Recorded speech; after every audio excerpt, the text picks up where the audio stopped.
लक्ष्मीं क्षीरसमुद्रराजतनयां श्रीरङ्गदामेश्वरीं दासीभूत समस्तदेववनितलोकैकदीपाङ्कुरां श्रीमन्मन्दकटाक्षलब्धविभवब्रह्मेन्द्रगङ्गाधरां त्वां त्रैलोक्यगुणपिणीं सरसिजां वन्दे मुकुन्दप्रियाम्. எல்லோருக்கும் நமஸ்காரம். இன்றைய உபன்யாசத்திலே நாம் பார்க்க போகிற உபன்யாசத்தோடைய தலைப்பு நன்றியை சொல்வது எப்படி. நன்றியை சொல்வது எப்படி, அதாவது இங்கிலீஷில் சொல்ல போனால் தேங்க்யூ தேங்க்ஸ் அப்படின்னு சொல்கிறோம் இல்லையா, அதை சொல்வது எப்படி, அதை எந்த மாடுலேஷனில் சொல்லணும், எப்போ சொல்லணும், எந்த தருணத்தை சொல்லணும், எல்லாமே விஷயங்கள் இருக்குது. நிறைய பேர் பார்த்தீங்கன்னா இந்த ஒரு தேங்க்ஸ்ன்னு சொல்கிறது கூட யோசிக்கிறாங்க. என்ன, யாராவது ஏதோ ஒரு பொருள் கொடுக்குறாங்க, அப்போ ஒரு தேங்க்ஸ் இல்லை ஒரு நன்றி எதோன்னா சொல்லலாம். இப்போ ஒரு நாய் எடுத்துக்கோங்க, அது ஒரு தடவை நம்ம அதுக்கு ஒரு பிஸ்கட் போடுறோம், ஒரே ஒரு தடவை தான் போட்டு பழக்கப்படுத்தியிருப்போம், இல்லை சாதம் வைக்கிறோம், இனி சாப்பாடு ஐட்டம்ஸ் ஏதோ கொடுக்குறோம், ஒரு தடவை அது சாப்பிட வருது. அந்த நாய் சாப்பிட்டு அதுக்கப்புறமா அதோடைய நன்றியை எப்படி தெரிவிக்கிறது இல்லையா? எதால தெரிவிக்கிறது? வாயை திறந்து நன்றி, தேங்க்ஸ், சுக்ரியா, தன்யவாத் அப்படிலாம் இல்லை. அது எப்படி சொல்றது நன்றியை? அதோடைய உடல் அமைப்பு, அந்த வால்னு ஒன்று இருக்கு பாருங்க, அந்த வாலை அப்படியே ஆட்டி நன்றின்றதை நமக்கு சொல்றது. நாம நன்றின்றது எப்படி சொன்னோம்? நன்றி அப்படின்னு ஒரு முறப்பா சொல்லக்கூடாது. எனக்கு அன்றைக்கி ஒருத்தர் நான் ரோடில் போயின்னு இருக்கும்போது ஒருத்தருடைய பர்ஸுலேருந்து அந்த பேக்கெட் பர்ஸு கீழே வந்துடுச்சு. ஒரு பேக்கெட்டில் சைடு பேக்கெட்லேருந்து பர்ஸு கீழே வந்துடுச்சு. உடனே நம்ம போய் அதை எடுத்து கொடுத்தா மற்றவங்க பார்க்குறவங்க நம்மளை தப்பாக எடுப்பாங்க. அதனால அவரே பக்கத்தில் வேகமாக போயிட்டு, சார் உங்கள் பர்ஸு கீழே வந்துருக்கு அப்படின்னு சொல்கிறோம். அவர் எந்த அவசரத்தில் போயிட்டு இருக்காரோ, எந்த ஒரு இது இருந்தாலும் ஒரு புன் சிரிப்போட ரொம்ப நன்றிங்க, இல்லை ரொம்ப நன்றி சார், தேங்க்யூ, ஏதோ ஒன்று அவருக்கு தெரிஞ்சதை சொல்லணும். சொல்லிட்டு வாயால் வெறுமை வாயால் சொல்கிறார், அது கரெக்டு.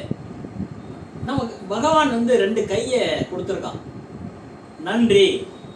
பகவானை சேவிக்கும் போது நாம் என்ன பண்ணுறோம்? இந்த 2 கையால் சேவிக்கணும். சில பேர் அப்படியே 2 வீலரில் போயிட்டு இருப்பாங்க, ஹாய் அப்படின்னு என்னமோ லவர்ஸுக்கு ஹாய் சொல்லிட்டு போகிற மாதிரி அப்படி டாட்டா கட்டிட்டு போகிறாங்க சுவாமிக்கு. வண்டியில் போயிட்டு இருக்காங்களாம். சில பேர் அப்படியே வண்டியில் போயிட்டு இருக்கும்போதே ஒரு ஃப்ளையிங் கிஸ் கொடுத்துட்டு போவாங்க சுவாமிக்கு. காதலிக்கு ஃப்ளையிங் கிஸ் கொடுக்குற மாதிரி அப்படியே ஒரு ஃப்ளையிங் கிஸ் கொடுத்துட்டு அப்படியே வேகமாக போவாங்க. இதெல்லாம் பார்த்தீங்கன்னா சின்ன கலைவாணர் அப்படின்னு சொல்லக்கூடிய திரு விவேக் அவர்கள் கூட நமக்கு இதெல்லாம் சொல்லியிருக்கார். எப்படிலாம் பகவானை நேராக நம்ம சேவிக்கணும், அதெல்லாம் ஒரு மறைமுகமாக நமக்கு சொல்லியிருக்கார். இதை மாதிரிலாம் பண்ணாதீங்க, விபத்து ஏற்படும் அப்படின்றத சொல்லியிருக்கார். இப்போ நாம் என்ன தெரிஞ்சுக்க போகிறோம், என்ன சொல்லணும், எப்படி பண்ணணும் அப்படின்னா, உதாரணத்துக்கு ஒரு ஆட்டோ பேசிட்டு வரோம், ஒருத்தர்கிட்ட பேசுகிறோம். அந்த வாடகை ஆட்டோ பேசி வரும்போது அது இறங்குற நேரத்தில் நாம் எவ்வளோ ரூபா பணம் கொடுக்க வேண்டியதோ அந்த பணத்தை கொடுத்துட்டு அவர் நல்லா சேஃபாக கொண்டு நம்மளை விட்டார் இல்லைங்களா, நம்ம வீட்லேயோ போக வேண்டிய இடத்துக்கோ கொண்டு கரெக்டாக சேர்த்தார் இல்லைங்களா. அப்போ நாம் என்ன பண்ணணும்? அந்த நேரத்தில் ரொம்ப நன்றி சார் அப்படின்னு ஒன்று கையெடுத்து கும்பிடணும், இல்லைன்னா அவர் முகத்தோடு முகம் பார்த்து பேசணும். சில பேர் பார்த்தீங்கன்னா கையில் பேகெல்லாம் வச்சுருப்பாங்க, பேக் இப்படி வச்சுட்டே இப்படி திரும்பிண்டே நன்றிங்க அப்படி, நன்றிங்க, தேங்க்ஸுங்க, இதெல்லாம் சொல்கிறது கிடையாது. 100 ரூபா கொடுத்தாச்சா, வேலை வச்சு முடிஞ்சு போச்சு. இதே நீங்கள் ஒரே ஒரு தடவை நீங்கள் தேங்க்ஸ் சொல்லி பாருங்கள், நன்றி சொல்லி பாருங்கள். அந்த ஒரு ஆட்டோ டிரைவராகட்டும், இல்லை எந்த ஒரு மனிதன், ஹியூமன் பீயிங், யாருக்காவது நீங்கள் ஒரு தடவை நீங்கள் இதை நம்ம பண்ணோம் அப்படின்னா, திருப்பியும் அடுத்த சந்திப்பின் போது உங்களுக்கு அந்த கருணை வந்து இன்னும் கொஞ்சம் அதிகமாகும். அவங்க வந்து உங்க மேல கருணை இருக்கு, அதோடைய பெர்சன்டேஜ் அதிகமாகும். 100% கருணை இருக்கிறது, 125%, 150% உங்களுக்கு அதிகமாகும். இப்போ உதாரணத்துக்கு வாடகை ஆட்டோவில் வரும். இப்போ வழக்கமாக ஒருத்தர் வந்திருக்கோம், நம்ம இந்த வழக்கமாக வரும்போது ஒரு குறிப்பிட்ட தொகையை நம்ம கொடுத்துருக்கோம்னு வச்சுக்கோங்களேன். அடுத்த தடவை வரும்போது உங்களுக்கு ஒரு அளவுக்கு தொகை குறைச்சிடுவார், அவரே குறைச்சிடுவார். ஏன்னா உங்களுடைய அணுகுமுறை அவருக்கு பிடிச்சிருக்கு. அப்போ ஒரு தேங்க்ஸ் அப்படின்றது முகத்துக்கு முகமாக, கண்ணோடு கண் பார்த்து நம்ம பேசுறது நல்லது. ஐ கான்டாக்ட், இந்த ஐ கான்டாக்ட்ல நம்ம சொல்லும்போது அது நல்லது. எப்படி வந்து நாய் வந்து வாழை ஆட்டுறது பார்த்தீங்களா, அதே மாதிரி நாம கையெடுத்து கும்பிடலாம். அவங்கெல்லாம் வந்து எல்லாருமே உதவி செய்பவர்கள் தெய்வத்திற்கு சமானம். அதுதான் என்னன்னு சொல்ற, உடுக்கை இழந்தவன் கை போல ஆங்கை இடுக்கண் களைவதாம் நட்பு அப்படின்னு திருவள்ளுவர் கூட சொல்லியிருக்கார். எப்ப வந்து ஒரு ஆபத்தான காலத்திலே, ஒரு அவசர காலத்திலே நமக்கு எவர் உதவி செய்கிறாரோ அவர் வந்து நமக்கு ஒரு தெய்வம். நமக்கு குல தெய்வம் வச்சிருப்போம், இஷ்ட தெய்வம் வச்சிருப்போம், பிரிய தெய்வம் வச்சிருப்போம், உபாசனா தெய்வம் வச்சிருப்போம். ஒவ்வொருத்தருக்கும் ஒவ்வொரு தெய்வங்கள் இருக்கும். ஆனா இவங்க ஒருத்தர்கிட்ட போய் உங்களுடைய குலதெய்வம் யாரு தெரியாதுங்க, உங்களுடைய உபாசனா தெய்வம் யாரு தெரியாதுங்க, உங்க பிரிய தெய்வம் யாரு தெரியாதுங்க, இந்த வார்த்தைகள் கேட்டா தெரியாது. உங்களுக்கு பிடிச்ச, உங்களுக்கு எந்த தெய்வத்தை பிடிக்கும், காமனா எந்த தெய்வத்தை பிடிக்கும்னு கேட்டாங்கன்னா ஏதோ தெய்வத்தை சொல்லுவாங்க. ஆனா ஒரு குறிப்பிட்ட நாம வந்து நீங்கள் வந்து உங்களுக்கு எந்த ஒரு நடிகரை பிடிக்கும், எந்த ஒரு நடிகையை பிடிக்கும், ஒரு திரைப்பட நகைச்சுவையாளரை பிடிக்கும் அப்படின்னு நம்ம கேட்கும்போது அதுக்கு நல்ல தரமான பதில்கள்லாம் பட்டுன்னு வரும். அவங்க குல தெய்வம், இஷ்ட தெய்வம், பிரிய தெய்வம், உபாசனா தெய்வம் இதெல்லாம் தெரிஞ்சு வச்சுக்கிறது ரொம்ப ரொம்ப நல்லது. இதுக்கும் இந்த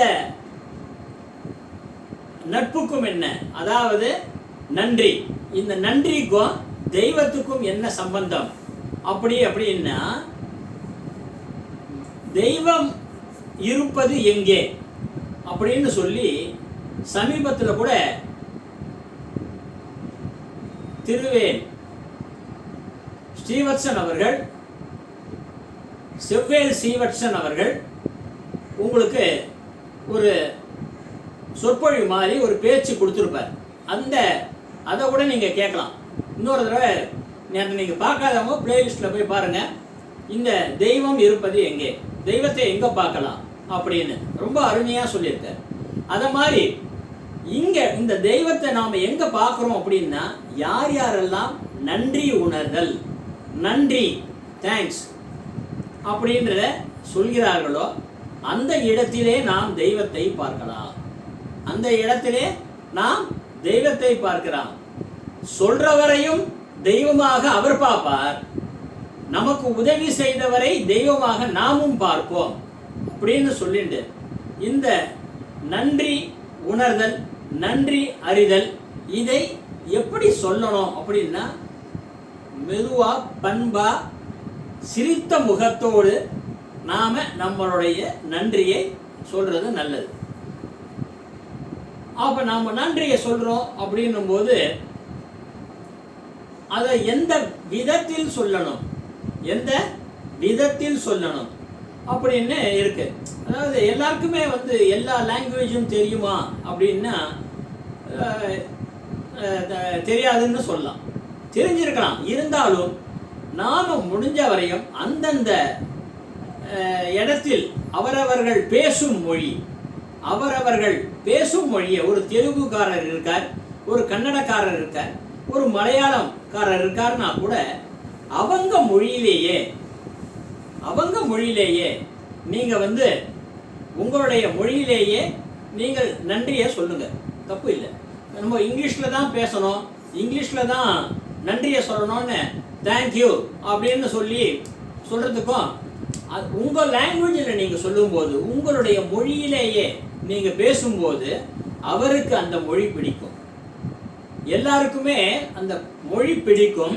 நீங்கள் நன்றி சொல்றீங்கன்றது அவங்களுக்கும் தெரியும். ஏன்னா நீங்க நன்றி தான் இப்ப சொல்றீங்கன்றது அவருக்கு அந்த மொழி தெரியலனா கூட நீங்க நன்றியை தான் சொல்கிறீர்கள் அப்படின்னு அவருக்கு தெரியும். அதை நாம எப்படி சொல்றோம் அப்படின்னா, இப்படி கையை எடுத்து கும்பிட்டு நன்றி அப்படின்னு சொல்றோம். ஒரு ஹிந்திக்காரர் இருக்கார், சுக்ரியா தன்யவாத் அப்படின்னு இப்படி நன்றி கையை எடுத்து இப்படி சொல்றார் அப்படின்னா, அவங்க ஒரு ஹிந்தி தெரியாதவர் கூட, அவர் தமிழ் மட்டும்தான் தெரிஞ்சிருக்கோம், இல்லை வேற மொழி தெரிஞ்சிருக்கோம்னா கூட நீங்கள் கையெடுத்து கும்பிட்டு சொல்லக்கூடிய உச்சரிப்பு வார்த்தையை வச்சே நீங்கள் நன்றி சொல்றீங்க அப்படின்னு ரொம்ப சந்தோஷப்படுவார். இந்த நன்றி எங்கே இருக்கு, எங்கெங்கெல்லாம் வரணும், தொடர்ந்து வரணும் அப்படின்னா, இப்போ இந்த வாட்ஸ்அப் கம்யூனிகேஷன்ஸ் இருக்கு, இமெயில் கம்யூனிகேஷன்ஸ் இருக்கு. எந்த ஒரு இமெயில் உங்களுக்கு வந்தாலும் அதற்கு நன்றி சொல்ல ஆரம்பிக்கும் போது நீங்கள் ஜென்ரல் லாங்குவேஜ் அப்படின்னு சொல்லும்போது, காமன் லாங்குவேஜ் அவங்க இங்கிலீஷில் கொடுத்துருப்பாங்க. அப்போ நீங்களும் தேங்க்யூ ஃபார் யுவர் மெசேஜ் அப்படின்னு போடுங்க. பாவம் கஷ்டப்பட்டு அடிச்சிருப்பாங்க 150 வார்த்தைகள், 150 வார்த்தைகள் அடிச்சிருப்பாங்க. அதில் உங்களுக்கு தெரியும் என்னது, GM GN, good morning good night இதுக்கு பேர் என்ன, உங்களுக்கு தெரியும். ஒர்க் ஃப்ரம் ஹோம் அப்படின்னு வார்த்தை உங்களுக்கு தெரியும், ஆனால் மற்றவர்களுக்கும் அது புரியணும். ஒர்க் ஃப்ரம் ஹோம்னே அடிங்க தயவு செஞ்சு.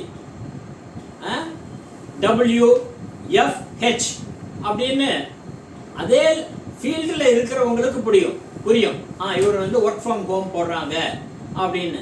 முடிந்தவரை நீங்கள் வந்து கொஞ்சம் எக்ஸ்பேண்டாக கொடுத்தா நல்லா இருக்கும். எதுவுமே நம்ம நன்றி கொடுக்கறது, நன்றி சொல்றது எல்லாமே இந்த கொஞ்சம் எக்ஸ்பேன்ஷனாக நீங்கள் சொன்னீங்கன்னா அப்போ தான் வந்து முழுக்க தெரியும். நாம் வந்து திருவள்ளுவர் இல்லை 1.25 அடியில் ஒரு திருக்குறளை சொல்கிறதுக்கு. நாம் வந்து சாதாரண மனித பிறவிகள் தான், அவர் தெய்வ புலவர். அதனாலே வந்து 1.25 அடியிலேயே சொல்ல வேண்டியதை சொல்கிற, எல்லோருக்கும் புரியும். நாம் சொல்கிறத வந்து முழுக்க சொல்லலாமே, இனிமே முழுக்க சொல்லலாமா, எதாவது இருந்தாலும் சரி நீங்கள் முழுக்க பேசுங்கள், முழுக்க சொல்லுங்கள் அப்படின்னு சொல்கிறோம். இங்கே இதை எல்லோருக்கும் தெரியப்படுத்துங்கள். இந்த நன்றி உணர்வோம் அப்படின்ற இந்த உபன்யாசம் உங்களுக்கு பிடித்திருக்கும். இதை அடுத்த உபன்யாசத்தில் இன்னும் சிறப்பாக நிறைய பார்ப்போம் அப்படின்னு சொல்லிட்டு நாம் இந்த இதிலிருந்து வெற்றி பெறுவோம், அனைவருக்கும் வெற்றி கிடைக்கும்னு சொல்லி நாம் விடைபெறுகிறோம். நன்றி.